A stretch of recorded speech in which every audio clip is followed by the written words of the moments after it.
Irmãos queridos, nós vamos abrir a palavra de Deus no Evangelho de Jesus Cristo, conforme o relato de João, no capítulo 17. João capítulo 17.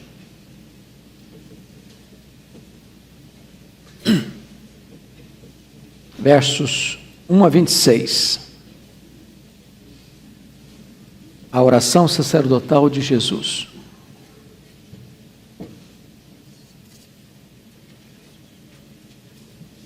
É escrito o seguinte: tendo Jesus falado estas coisas, levantou os olhos ao céu e disse: Pai, é chegada a hora, glorifica teu Filho, para que o Filho te glorifique a ti.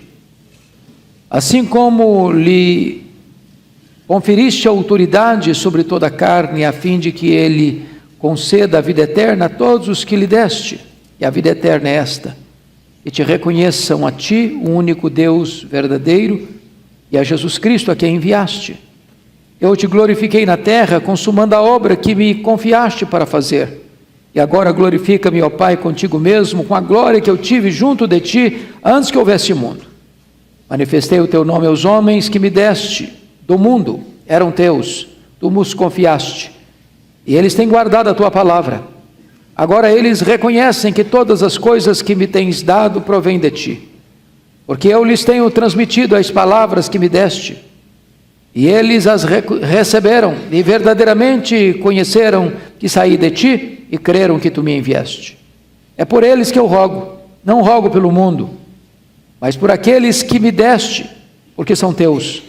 Ora, todas as minhas coisas são tuas, e as tuas coisas são minhas, e neles eu sou glorificado. Já não estou no mundo, mas eles continuam no mundo, ao passo que eu vou para junto de ti. Pai Santo, guarda-os em teu nome, que me deste, para que eles sejam um, assim como nós. Quando eu estava com eles, guardava-os no teu nome, que me deste, e protegi-os, e nenhum deles se perdeu, exceto o filho da perdição, para que se cumprisse a Escritura. Mas agora vou para junto de ti, e isto falo no mundo, para que eles tenham o meu gozo completo em si mesmos. Eu lhes tenho dado a tua palavra, e o mundo os odiou, porque eles não são do mundo, como também eu não sou. Não peço que os tires do mundo, e sim que os guardes do mal. Eles não são do mundo, como também eu não sou. Santifica-os na verdade, a tua palavra é a verdade. Assim como tu me enviaste ao mundo, também eu os enviei ao mundo, e a favor deles eu me santifico a mim mesmo, para que eles também sejam santificados na verdade. Não rogo somente por estes, mas também por aqueles que vierem a crer em mim, por intermédio da sua palavra, a fim de que todos sejam um. E como és tu, ó Pai, em mim e eu em ti, também sejam eles em nós, para que o mundo creia que tu me enviaste. Eu lhes tenho transmitido a glória que me tens dado, para que sejam um, como nós o somos, eu neles e tu em mim, a fim de que sejam aperfeiçoados na unidade, para que o mundo conheça que tu me enviaste e os amaste, como também amaste a mim. Pai, a minha vontade é que onde eu estou, estejam também comigo os que me deste, para que vejam a minha glória que me conferiste, porque me amaste antes da fundação do mundo. Pai justo, o mundo não te conheceu, eu, porém, te conheci. E também estes compreenderam que tu me enviaste. Eu lhes fiz conhecer o teu nome, e ainda o farei conhecer, a fim de que o amor com que me amaste esteja neles, e eu neles esteja. Amém. Amados, eu gostaria de meditar com vocês hoje sobre a oração mais importante da história. Certamente esta é a oração mais magnífica feita na terra. Magnífica porque foi a oração do Deus Filho ao Deus Pai. Magnífica porque o Senhor Jesus está abrindo o coração para o Pai e revelando ao Pai os seus mais intensos desejos antes de ir para a cruz. E eu queria circunstanciar essa oração aqui, antes de entrar na exposição. Primeiro, Jesus acabara de pregar um sermão sobre o Pai, no capítulo 16. E agora, ele que pregara esse sermão para os discípulos sobre o Pai, agora ora ao Pai em favor dos discípulos.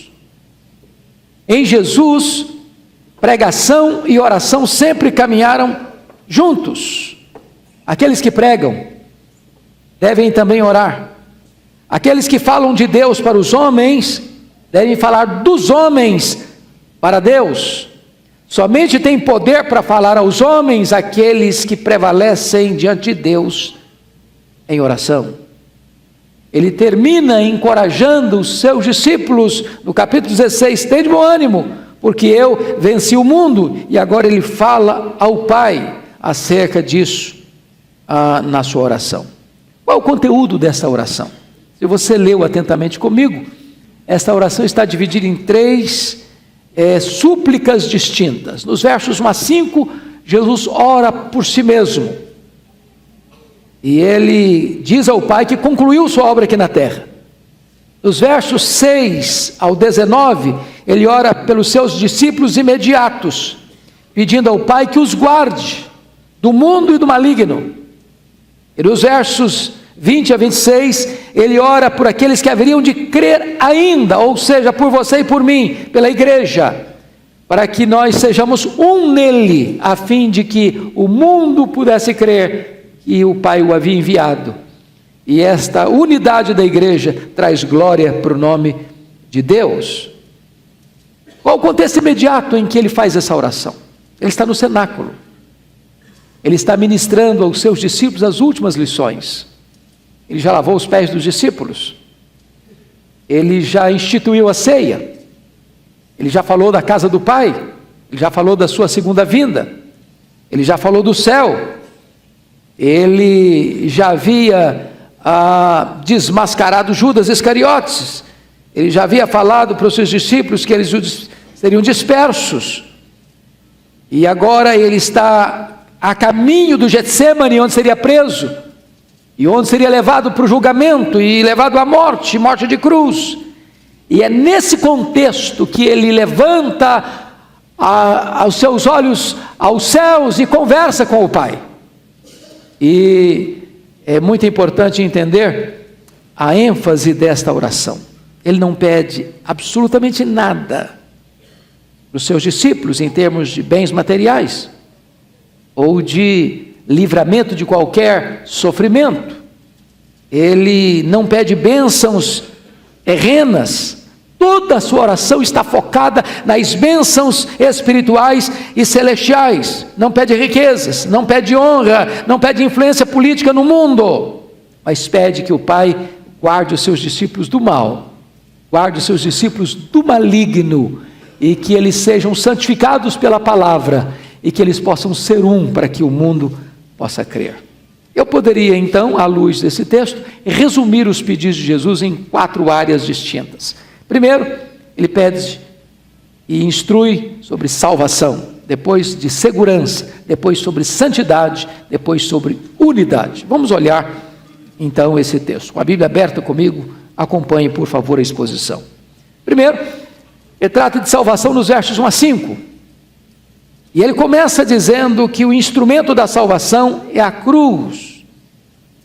Tendo levantado Jesus, tendo falado de Jesus essas coisas, levantou os olhos ao céu e disse: Pai, é chegada a hora, glorifica o teu filho, para que o filho te glorifique a ti. Quando ele diz é chegada a hora, você que é familiarizado com a Escritura, sabe que muitas vezes Jesus falou disso. Não é a hora, você não está na hora. E essa hora era a hora em que ele daria a sua vida em resgate do seu povo. Era a hora da cruz. Era a hora que ele seria pregado no madeiro, que ele verteria o seu sangue. Esse era o grande momento. A cruz é o momento crucial da história da redenção, porque foi na cruz que ele nos resgatou, foi na cruz que ele esmagou a cabeça da serpente, foi na cruz que ele abriu para nós os portais da graça, foi na cruz que ele nos comprou com o seu sangue. Então essa hora havia chegado. Aquela cruz era o palco do amor de Deus e da justiça de Deus. Mas mais do que isso, irmãos, ele está dizendo que a cruz é o instrumento da glória do Pai. Veja vocês que Jesus glorificou o Pai com seus milagres. Jesus glorificou o Pai com os seus ensinamentos. Jesus glorificou o Pai com a sua vida. mas nada glorificou mais o Pai do que a morte de Jesus. Preste bem atenção nisso. É chegada a hora, e Ele está pedindo: glorifica o teu filho, para que o filho te glorifique a ti. Na cruz o filho foi glorificado, porque foi lá na cruz que o filho, de maneira eloquente, sem comparação e paralelos, revela para você e para mim o quanto o Pai o amou. Você quer saber o quanto Deus ama você? Olhe para a cruz. Você quer saber o quanto Deus revelou sua justiça, punindo o seu filho com morte e cruz? Olha para a cruz de Cristo. Ali o Pai despejou sobre ele a ira que devia despejar sobre nós, e ali o Pai revela a você e a mim o seu amor infinito e o seu amor eterno. Mas também a cruz é instrumento de glorificação do Filho. Glorifica o teu Filho, porque na cruz Ele revela a sua compaixão, na cruz Ele revela a sua abnegação, na cruz Ele revela o seu poder, porque diz: ninguém tira minha vida de mim mesmo, eu espontaneamente a dou. E Paulo diz: Cristo me amou e a si mesmo se entregou por mim. Então Ele está pedindo que o Pai mostre isso para você e para mim nesta manhã. Mas olhe você, em segundo lugar, a essência dessa salvação nos versos 2 e 3. Assim como lhe conferiste autoridade sobre toda a carne, a fim de que ele conceda a vida eterna a todos os que lhe deste. A vida eterna é esta: e te conheçam a ti, o único Deus verdadeiro, e a Jesus Cristo, a quem enviaste. Entenda uma coisa: o Pai deu autoridade para o Filho, para que o Filho conceda vida eterna. Ele recebeu do Pai essa autoridade de dar vida eterna, e ninguém tem autoridade para dar vida eterna a não ser aquele que o Pai credenciou para isso. A igreja não pode dar vida eterna, a instituição religiosa não pode dar vida eterna, Maria não pode dar vida eterna, Pedro não pode dar vida eterna, os profetas não podem dar, os apóstolos não podem dar, os mártires não podem dar, os pregadores não podem dar, as boas obras não podem dar. A autoridade de dar vida eterna o Filho recebeu do Pai. Mas o que é vida eterna? O que é vida eterna? Vida eterna é conhecer a Deus. Irmãos, isso muda tudo. Porque vida eterna não é uma quantidade interminável de tempo. Vida eterna é uma qualidade sublime de relacionamento com Deus. Vida eterna não é como algumas pessoas pensam, de você ir para o céu, sentar numa nuvem etérea, tocando harpa e cantando, e cantando, e cantando, e cantando, e cantando. Vou ficar enfastiado com isso. Não, vida eterna é relacionamento com Deus. E significa que a vida eterna é dinâmica, que a vida eterna ela é constante, ela é contínua, porque Deus é inesgotável no seu ser. Você vai conhecê-lo, você vai amá-lo, você vai fruí-lo, você vai glorificá-lo, você vai se encantar com Ele, você vai estar completamente envolto e embebido nesta glória, que é a glória de Deus, que ninguém pode descrever. Você vai conhecê-lo, e conhecê-lo, e conhecê-lo, e amá-lo, e glorificá-lo, e servi-lo, e fruir a Ele, e nunca haverá um dia na eternidade em que você possa dizer: agora acabou, conheço tudo, não tem mais nada para conhecer, agora vai virar rotina. Não, isso é vida eterna. Você vai experimentar de Deus, Ele é o seu prazer, Ele é a sua paz, Ele é a sua alegria, Ele é a sua herança, Ele é o deleite da sua alma, Ele é a sua recompensa, Ele é a própria essência da vida eterna. Conhecer isso faz de fato toda a diferença. Mas agora o Senhor ora para que nós entendamos a consumação da salvação no verso 4. Eu te glorifiquei na terra, consumando a obra que me confiaste para fazer. Isso é maravilhoso, porque vamos entender o que Jesus Cristo disse na cruz. A sexta palavra da cruz foi: está consumado. E essa palavra, está consumado, é uma única palavra no grego, a palavra tetelestai. E eu já disse aqui em outras ocasiões, e talvez alguns se recordem, mas temos pessoas novas aqui que não ouviram essa explicação.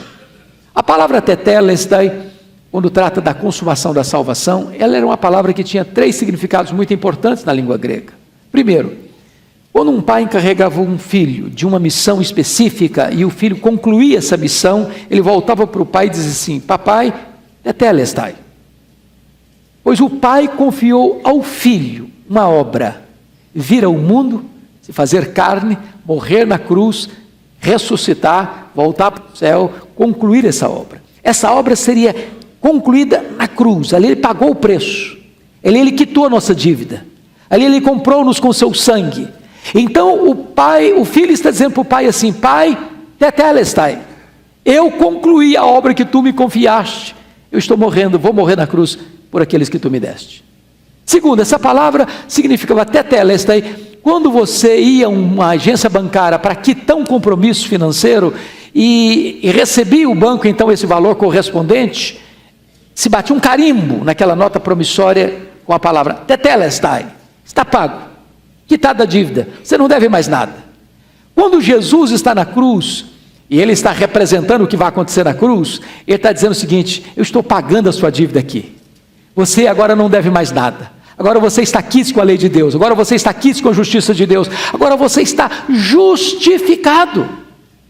Terceiro lugar, a palavra tetelestai era usada no sentido de que quando alguém ia comprar algum bem imóvel, um terreno, uma casa, e você então comprava essa casa, e você quitava essa casa, e você agora ia receber a escritura registrada. Então nesse registro havia um carimbo, tetelestai. Significa o seguinte: agora a casa é sua, de direito e de fato. Agora você pode usufruir todas as benesses dessa casa.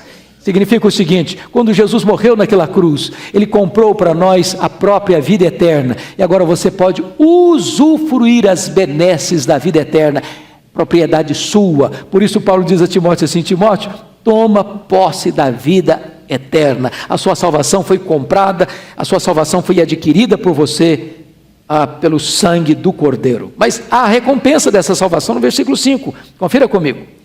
E agora glorifica-me, ó Pai, contigo mesmo, com a glória que eu tive junto de ti, antes que houvesse mundo. Preste bem atenção, que o Filho deixa a glória, se encarna, se humilha, se esvazia, torna-se servo, recebe morte de cruz. Foi a sua humilhação.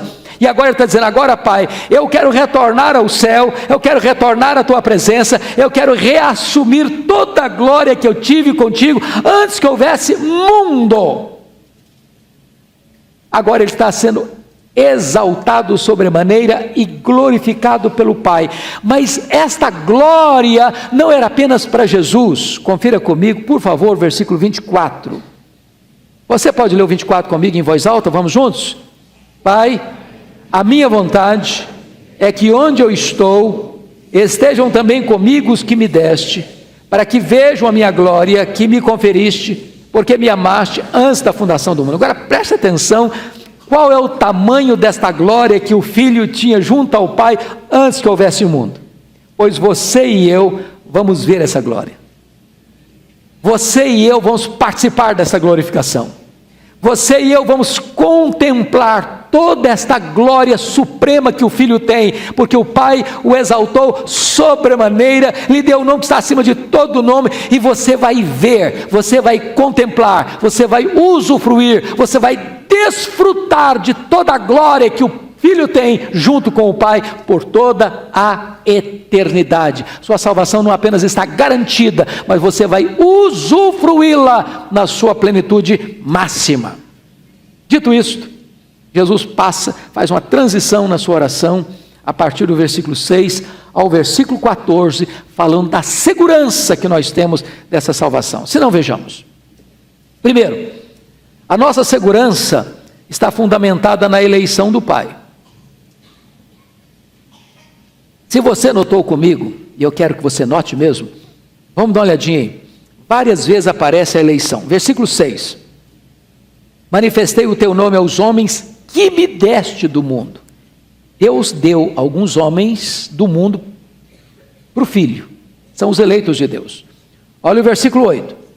Porque eu lhes tenho transmitido as palavras que me deste, e eles as receberam, e verdadeiramente reconheceram que saí de ti, e creram que tu me enviaste. Olha o versículo 9. É por eles que eu rogo, não rogo pelo mundo, mas por aqueles que me deste, porque são teus. Olha o versículo de número 11. Pai Santo, guarda-os em teu nome que me deste. Agora olha o versículo 12. Quando eu estava com eles, guardava-os no teu nome que me deste. E olha o versículo 24. Pai, a minha vontade é que onde eu estou estejam também comigo os que me deste. Então preste atenção que você e eu somos um presente do Deus Pai ao Deus Filho. Isso é eleição. Eu estava perdido, eu estava morto, eu estava depravado, eu estava condenado, eu estava fora, completamente fora da esperança, e Deus me pegou e disse assim: meu filho, eu vou lhe dar o Hernandes, ele é seu, ele pertence a você. E aí você coloca o seu nome. Deus o Pai deu você de presente para Deus o Filho, e a sua segurança está exatamente nisso. Você é um presente do Pai para o Deus Filho. Aí está a sua segurança. Segundo lugar, a nossa segurança está baseada no cuidado de Cristo. Olha o versículo 12 comigo. Está escrito assim: quando eu estava com eles, guardava-os no teu nome que me deste, e protegi-os, e nenhum deles se perdeu, exceto o filho da perdição, para que se cumprisse a Escritura. Em outras palavras, o mesmo Jesus que morreu por você, o mesmo Jesus que deu a você a vida eterna, é o Jesus que protege você, que guarda você, que segura você. Você está nas mãos de Cristo, e Ele disse isso em João 10, 28. Eu conheço as minhas ovelhas, eu dou a elas a vida eterna, e ninguém as arrebatará das minhas mãos. Então a sua segurança de salvação não está pelo fato que você é um crente maravilhoso, que você é um crente que ora muito, que você é um crente que lê muita Bíblia, que você é um crente que frequenta muita igreja, que você é um crente que pratica boas obras. Tudo isso você precisa e deve fazer. Mas a sua segurança está no fato de que a sua vida está nas mãos de Jesus. É Ele quem segura, é Ele quem guarda, é Ele quem protege, é Ele quem mantém a sua salvação intacta e garantida por toda a eternidade. Terceiro, a nossa salvação, a nossa segurança está baseada na intercessão de Cristo. Se não, vejamos, olha comigo o versículo 9. É por eles que eu rogo. Não rogo pelo mundo, mas por aquele que me deste, por aqueles que me deste, porque são teus. Olha o versículo de número 11. Já não estou no mundo, mas eles continuam no mundo, ao passo que eu vou para junto a ti. Pai Santo, guarda-os em teu nome que me deste, para que eles sejam uma, assim como nós. Agora olha o versículo 15. Não peço que os tires do mundo, e sim que os guardes do mal. Agora olha o versículo 20. Não rogo somente por estes, mas também por aqueles que vierem a crer em mim, por intermédio da sua palavra. Então preste bem atenção aqui, irmãos amados. O Senhor Jesus está fazendo pedidos ao Pai a nosso respeito. E Ele fez 2 pedidos, bem específicos. Quais são os 2 pedidos que Jesus fez ao Pai em seu favor? O primeiro deles, do versículo 14. Eu lhes tenho dado a tua palavra, e o mundo os odiou, porque eles não são do mundo, como também eu não sou. Não rogo que os tires do mundo, e sim que os guardes do mal. Ele está pedindo que nós sejamos guardados do mundo, e guardados do mundo. O que é o mundo, irmãos? Alguém pensa que mundo é ir na praia. Que mundo é você botar uma mulher botar um adereço, um batom, cortar as pontas dos cabelos. Tem que pensa que mundo é você ir numa festa. Não, não é isso que é mundo. Mundo é um sistema. Mundo não é tangível, que você apalpa com a mão, que você vai com os pés. Mundo é um sistema de valores que contrapõe aos valores de Deus. É um reino das trevas que contrapõe ao reino da luz. É a cosmovisão contrária a Deus. É quando você liga a sua televisão e vê as pessoas expondo uma cosmovisão diferente de vida, de família, de casamento, de criação de filhos, de dinheiro. É quando você vê um sistema que não leva em conta os valores e os princípios de Deus. Esse é o mundo. E esse mundo está aí tentando nos capturar, esse mundo está aí tentando nos pegar.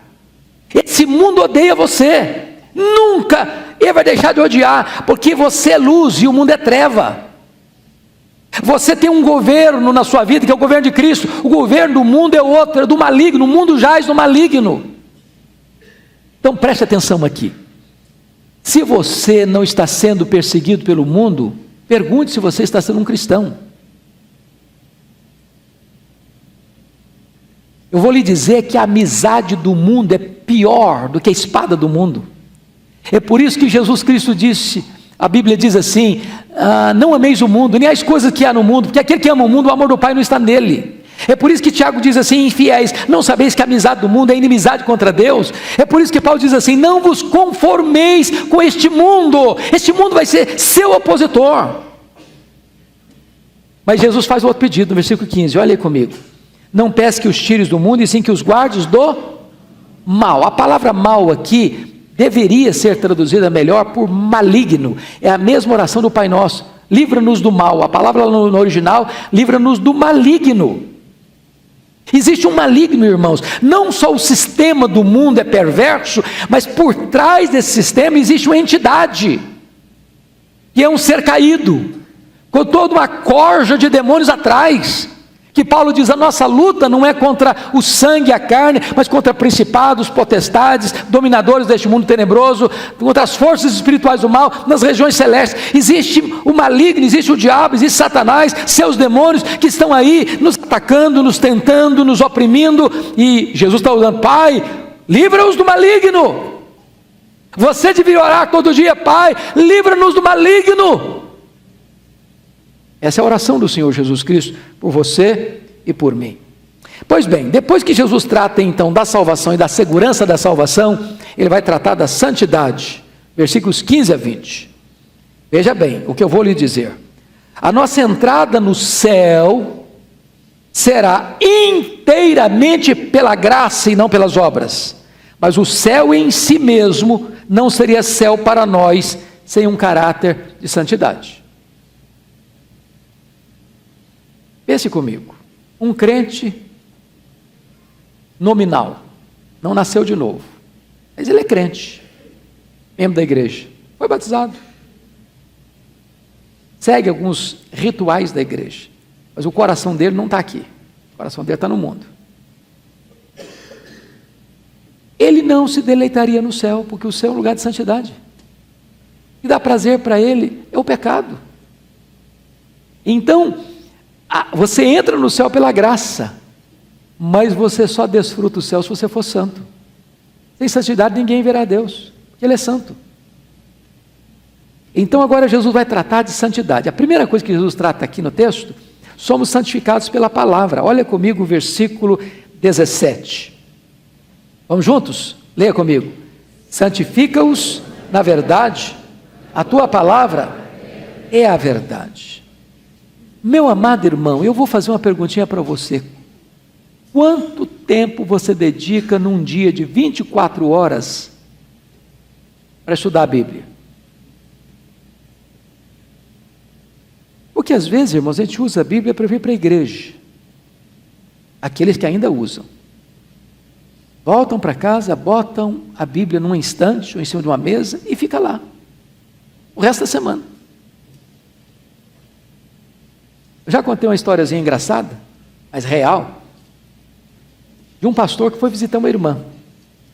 E aquela irmã tinha ganhado um presentinho, aqueles presentinhos assim de lembrança, uma colherzinha de mexer o café, muito bonita, mas muito bonita mesmo. E o pastor foi fazer uma visita e ela quis honrar o pastor e botou aquela colherzinha na mesa para mexer a xícara de café. E o pastor foi embora. Pediu a Bíblia da irmã para fazer uma leitura, leu a Bíblia e fechou a Bíblia, e o pastor foi embora e a colherzinha sumiu.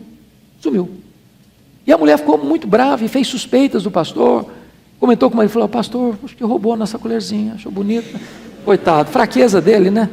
Deve ter levado, não é possível, ninguém estava mais aqui em casa, sumiu a colherzinha e foi embora. Um ano depois o pastor volta na casa, fazer visita. E a mulher, coitada, também com as suas fraquezas, não conseguiu manter-se em silêncio. Falou: pastor, esse ano estou muito chateado com o senhor. Falou: o que foi, minha irmã? No dia que o senhor veio aqui, minha colherzinha de estimação sumiu. Eu acho que foi o senhor que levou. Falou: irmã, só me desculpe, fui eu não. Fui não. Mas não tinha ninguém aqui, pastor, sumiu. Falou: irmã, me dá a sua Bíblia, vamos fazer uma oração, vamos fazer uma leitura. Quando abriu a Bíblia, que estava lá a colherzinha. Um ano. Você quer ser santo, irmão? Começa a ler Bíblia. Então não usa a sua Bíblia como um livro mágico. Tem muita gente que usa a Bíblia como um livro mágico, entendeu? Eu conheço muitos crentes que abrem no Salmo 91 e bota lá, assim, bem bonito. Vai espantar demônio. A Bíblia não é talismã. A Bíblia é livro mágico, irmãos. Tem outros crentes que são mais assim espirituais. Vou ver o que Deus vai revelar para mim. Fecha o dedo. Pô, irmão, não é assim que lê a Bíblia, não. A Bíblia é um livro inteligente, a Bíblia é um livro claro. Pense você, se você receber a carta de alguém, uma carta extensa, aí você bota o dedão lá numa parte, vou ver o que essa pessoa quer dizer para mim. Está fora do contexto.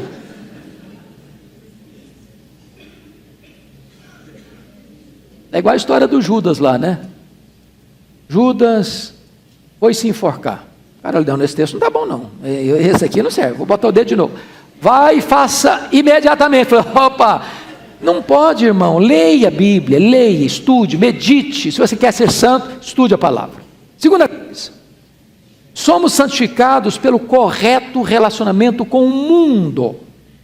Olha o que Jesus está pedindo para nós. Primeiro, confira comigo, nós não somos do mundo. Olha o versículo 16, você leu o 16 comigo? Eles não são do mundo, como também eu não sou. O que Jesus quis dizer que você não é do mundo? Não quer dizer que você é um fantasma, não. Desculpa da expressão, mas eu, quando era adolescente, pasmem vocês, até 17 anos, sabe o que eu tinha medo? Era de defunto. Não tinha medo de vivo, não. Fui criado na roça. Morria uma pessoa, era uma semana sem sair de casa. Porque não tinha luz elétrica, era na escuridão. E meu pai era um contador de história, me contava cada história cavernosa, troço horrível. Aí um dia eu estou numa escuridão, andando com muito medo, aí tinha uma pessoa, e eu fui começando a conversar com ela, e eu falei: e aí, está tudo bem? Eu falei: não, eu sou desse mundo não. Eu falei: pronto, estragou mais a noite. Pensei que eu estava diante de um fantasma. Não é isso que Jesus está querendo dizer. Quando diz que você não é do mundo, significa que quem governa a sua vida, seu coração, não são os valores deste mundo. Você não segue a moda que o mundo dita, você não segue a cosmovisão que o mundo oferece, você é governado pela palavra de Deus. Segunda coisa, no versículo 14, somos odiados pelo mundo. Olha aí, você pode ler o 14 comigo? Vamos juntos? Eu lhes tenho dado a tua palavra e o mundo os odiou. Mas vai odiar mesmo, irmão, vai odiar mesmo, porque você não tem qualquer parentesco, qualquer similaridade com o mundo. Seus valores são outros, seu Senhor é outro, sua geografia é outra. Você foi tirado de lá para o reino da luz. Eu gosto muito da frase do Francisco Leonardo Schalkwijk, professor do seminário de Recife, quando foi interrogado assim: professor, se a igreja for mais perseguida, ela vai ser mais fiel? Eu disse: não, se a igreja for mais fiel, ela vai ser mais perseguida. Então, preste atenção nisso. Agora, terceira coisa, somos chamados do mundo. Olha o versículo 19 comigo, vamos ler juntos, 19. E a favor deles, eu me santifico a mim mesmo, para que eles também sejam santificados na verdade. Vamos entender a palavra santificado aí, porque algumas pessoas ficam escandalizadas com esse versículo. O negócio é esse: Jesus se santificou, mas santificação não é você fugir do pecado para uma vida de pureza. Como é que Jesus santificou? Ele já não era santo? O que Jesus quis dizer isso aí? E a favor deles, eu me santifico. Jesus não tem pecado para se santificar no sentido de processo da santificação. A palavra santificarei é separado. Ele está dizendo o seguinte: e a favor deles eu me separei a mim mesmo. Ele se entregou a si mesmo. Ele desceu do céu com essa missão, a missão de salvar você, de redimir você. E você e eu somos também separados do mundo. Separados do mundo. Somos chamados do mundo. Mas mais uma coisa: nós estamos no mundo, mas somos guardados do mundo. É o versículo 15: não peço que os tires do mundo, e sim que os guardes do mal. Irmãos amados, não dá para viver num mosteiro. Esse foi o grande equívoco da Idade Média. Qual foi o problema da Idade Média? É que algumas pessoas pensavam assim: esse mundo está muito corrompido, esse mundo está muito mal, esse mundo está muito violento, esse mundo está muito sujo, então nós queremos ser santos. Como é que vamos fazer? Não dá para conviver. Vamos fazer o seguinte: vamos montar um mosteiro, vamos lá para o alto do monte, vamos ficar isolados. Não é isso.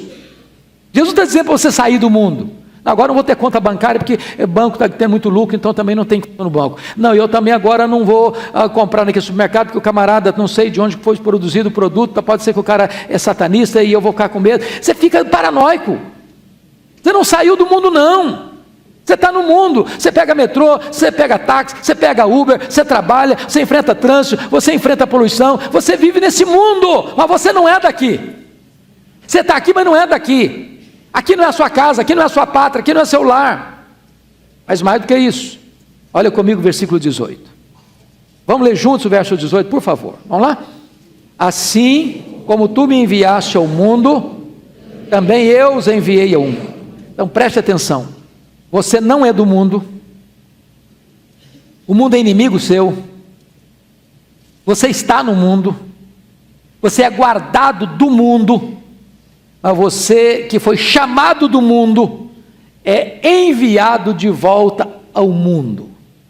De que maneira? É escrito no versículo 18: assim como tu me enviaste ao mundo, também eu os enviei ao mundo. A pergunta é: como é que o Pai enviou Jesus?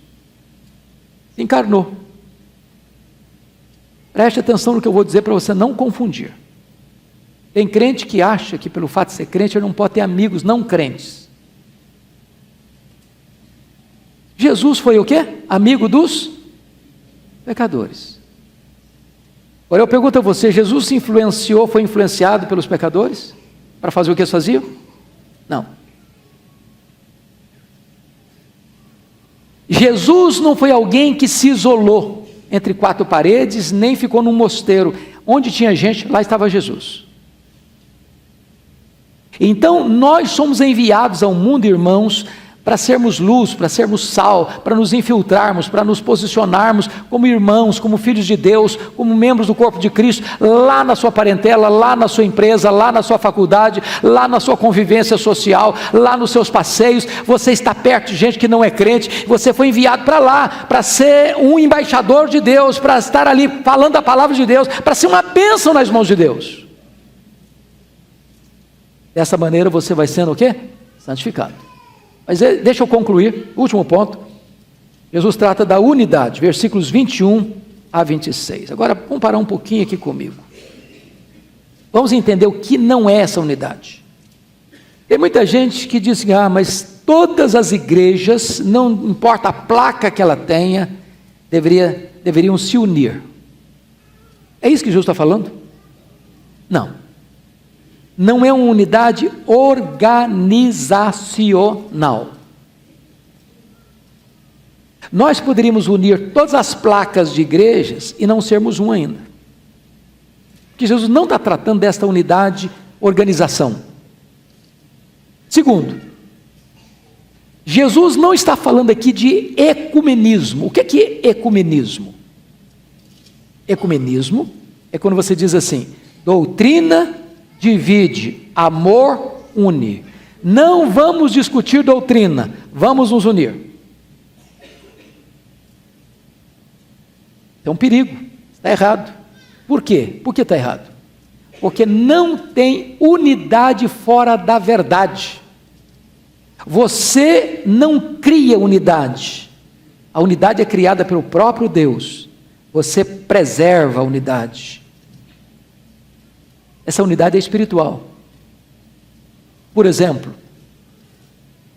nós estamos numa igreja presbiteriana, um templo presbiteriano.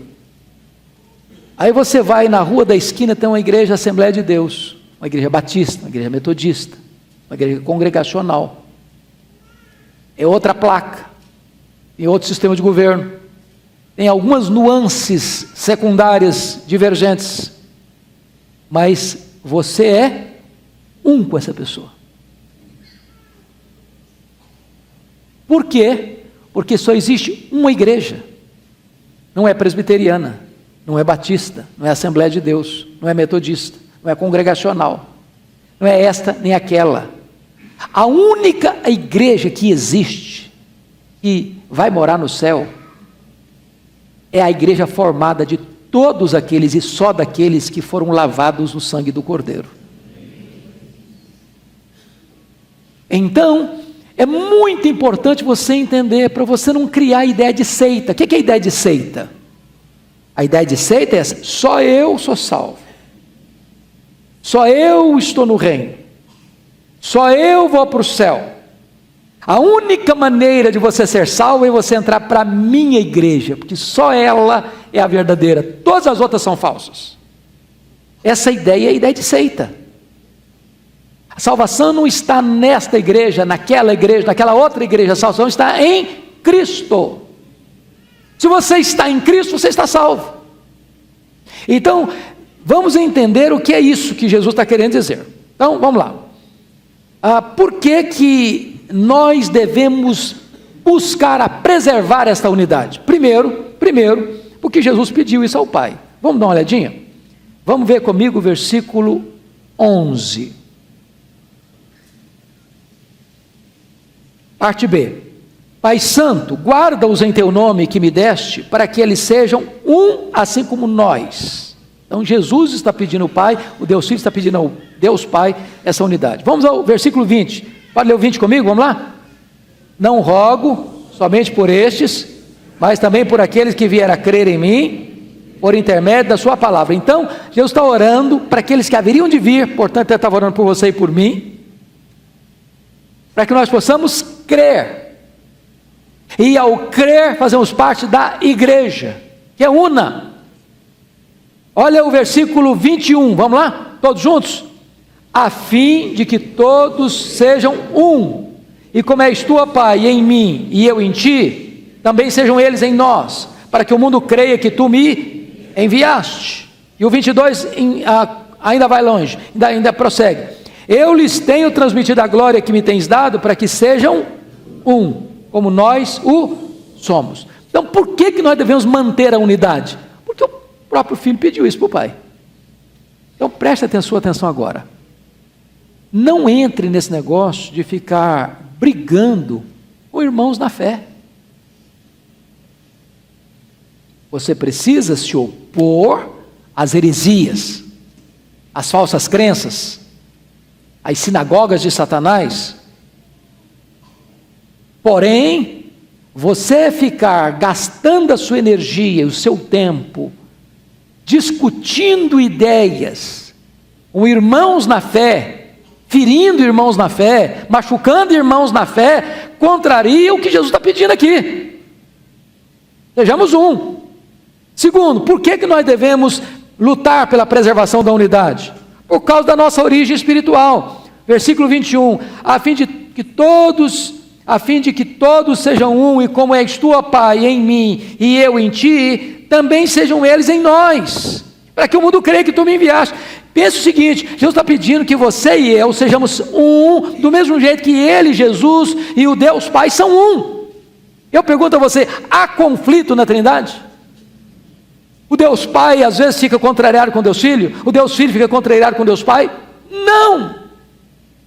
Pois essa é a nossa identidade, esse é o nosso modelo, este é o nosso padrão. Assim como a plena unidade na Trindade, Jesus está dizendo, a igreja precisa ter a mesma postura que tem na Trindade. Terceiro, por que nós devemos lutar pela preservação da unidade? Por causa da nossa missão no mundo. Agora preste atenção nos versos 21 e 23. Vamos ler de novo, verso 21, vamos lá.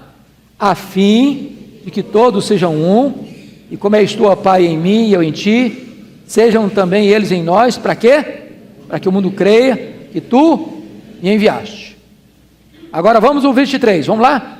eu neles e tu em mim, a fim de que sejam aperfeiçoados na unidade, para que o mundo conheça que tu me enviaste e os amaste, como também amaste a mim. Então vamos parar para pensar aqui. A unidade da igreja é uma poderosa agência evangelizadora. O mundo fica olhando para a igreja pensando, esse crente vive brigando, não quer ir para lá nada, vou para lá para quê? Olha lá, nem eles se entendem, estão batendo cabeça, estão brigando com os outros, estão gerando confusão, e muitas vezes ainda leva essa briga deles lá para os tribunais seculares. A unidade da igreja credencia a igreja a pregar o evangelho para o mundo com autoridade. No mundo de guerra, no mundo de confusão, no mundo de atritos, no mundo de mágoas, no mundo de ódio, no mundo de desavença, a igreja precisa ser um local onde as pessoas se amem de verdade e sejam um, e as pessoas dizem, é isso que eu quero, é disso que eu preciso. A igreja, um exemplo de vida do evangelho que ela anuncia. Mas, finalmente, irmãos, por que nós devemos ser um? Por causa do nosso destino eterno. Vamos dar uma olhadinha no verso 24? Vamos lá? Todos juntos? Pai, a minha vontade é que onde eu estou, estejam comigo os que me deste, para que vejam a minha glória que me conferiste, porque me amaste antes da fundação do mundo. Sabe o que ele está dizendo? Quer que vocês sejam um, agora, porque um dia vocês vão para o céu, vocês vão ver minha glória, e lá no céu, nós vamos ser um. Lá no céu não vai ter briga. Agora imagine você, um irmão que está brigando com o outro aqui, um irmão que rejeita o outro aqui. Mas se você não for da minha igreja, você não vai ser salvo não. Aí vai lá para o céu, o irmãozinho da outra igreja está lá, e lá não vai ter condições de brigar, nem discutir teologia não, lá nós vamos desfrutar da glória do Pai. Então, nós vamos usufruir isso por toda a eternidade. Então vamos ensaiar isso agora, vamos começar a praticar isso agora. Nós somos um. Se você está em Cristo, você é um comigo, eu sou um com você. Eu quero concluir agora dizendo o seguinte, o que significa esse grau de amor? A melhor ilustração que eu já escutei disso foi do Juan Carlos Ortiz. E às vezes, e ele sabe como é que ele ilustra? Às vezes nós somos um da seguinte maneira, e pensou na batata inglesa. Você já viu um pé de batata inglesa? São tubérculos, né? Você arranca, tem várias batatas. Tem grande, tem pequena, tem média. Então tudo no mesmo pé, mas são diferentes, não são? São. Imagine que as batatas pudessem falar, ou pensar, ou sentir. A maiorzinha se fala, olha aí, eu cresci mais que você não está com nada, eu sou muito melhor que você. Não está meio tortinha, tadinha. Você está toda torta, eu estou aqui, ó, lisinha. Mas imagine que arrancou esse pé de batata, o produtor foi lá e ensacou um saco de 40 quilos de batata. Elas estão comprimidas, coladas umas nas outras, mas não são unidade. Uma tem uma grande, outra pequena, tem uma média, outra pequena, outra grande, outra lisa, outra caracachenta, etc e tal. E aí imagine que esse saco de batata chegou na Ceasa, e o produtor botou numa banca lá para você comprar aquilo. Elas estão juntas de novo, mas são diferentes. Aí você foi lá e escolheu as mais bonitas, que é assim que a gente faz, lá escolhe as melhores. 1 quilo de batata, levou para casa, elas estão juntas de novo, mas elas não são unidade. Aí você bota as batatas, vai cortar as batatas, elas estão cortadas, mas não são iguais ainda.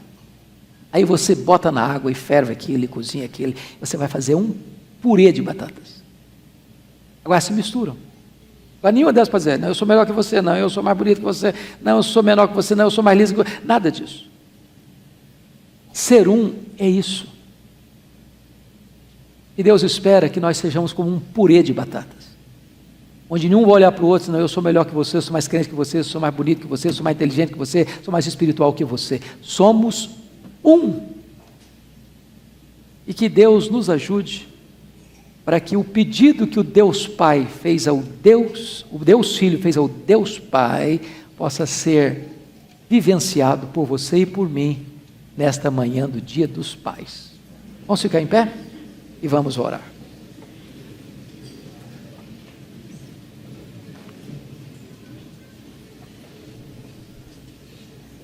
Ó Deus querido, nós te agradecemos muito pela riqueza inesgotável da tua palavra. Esta mais importante oração feita na história da humanidade. A oração do Deus Filho ou Deus Pai, que trata sobre salvação, sobre segurança, sobre santidade e sobre unidade. Ajuda-nos, Deus, a entender os desejos do coração do teu Filho, para que não venhamos a viver na contramão desse propósito, mas que entendamos que recebemos gloriosa salvação, comprada na cruz, e que esta salvação está assegurada e ninguém de nós pode tomá-la. E que nós somos chamados para sermos santos num mundo perverso e mau, que devemos lutar pela unidade, porque fomos comprados e lavados no sangue do Cordeiro, para sermos um só povo, uma só família, um só rebanho, um só corpo. Louvado seja o teu nome, porque hoje, nesta manhã, estamos aqui para sermos instruídos pela tua palavra. Nós acolhemos esta palavra com mansidão. Te damos graças por ela, em nome de Jesus. Amém.